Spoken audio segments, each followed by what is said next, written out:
Right now it is 6:39, and unfortunately this cold weather not going away anytime soon. No, tomorrow going to be one of those weird days where we actually warm up through the overnight hours. It's going to feel decent out at the bus stop tomorrow morning.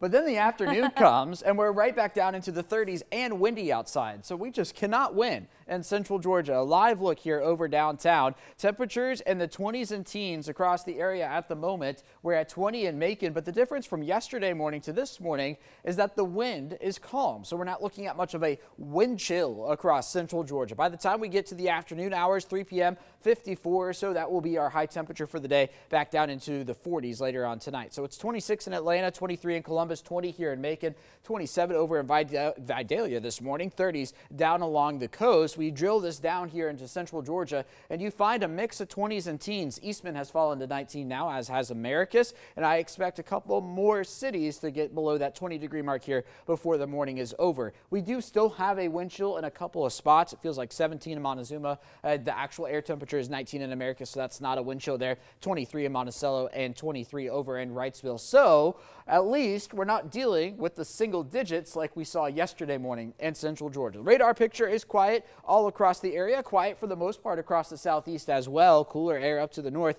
some snow in parts of Missouri this morning, but that going to stay up there. We'll be in the low 40s by the noon hour. Later today into the 50s. I do expect to get a couple degrees warmer across central Georgia than what you see here. Clouds on the increase through the overnight hours tonight with a couple of scattered showers. Not everybody's going to see rain, and those who do, not going to see a lot of it. Now watch the temperatures here.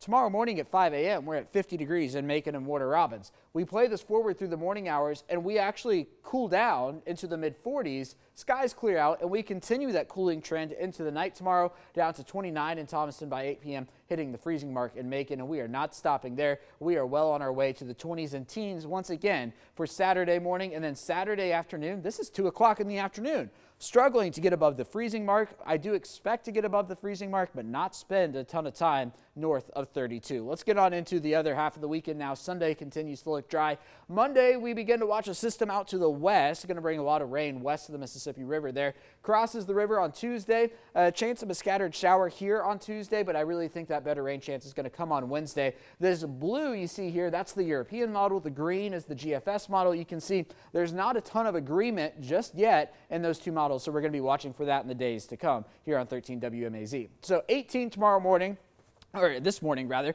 49 by the time we get to tomorrow morning, so it's just a weird day. And then we are right back to the teens for Saturday and Sunday, 23 the overnight low temperature as we start Monday morning. Here's your hour-by-hour forecast today. So the next few hours spent here in the 20s. Notice the wind chills, not all that different from the actual air temperature, 45 or so by the noon hour. Again, that's as we're on our way to 54. Partly cloudy skies, warmer today than we were yesterday by about 9 degrees. That's courtesy of the south-southeast wind at about 5 miles an hour. Sunrise at 7:36. Here's your 7-day forecast. 54 again today, 30s for tomorrow afternoon, 38 on Saturday, followed by 45 on Sunday. Overnight low temperatures there in the teens for the weekend. But if you are sick of the cold weather and looking for 70 degrees, I've got it for you. Take a look at your TV screen. 70 on Wednesday afternoon. So yes, there is a light at the end of the tunnel.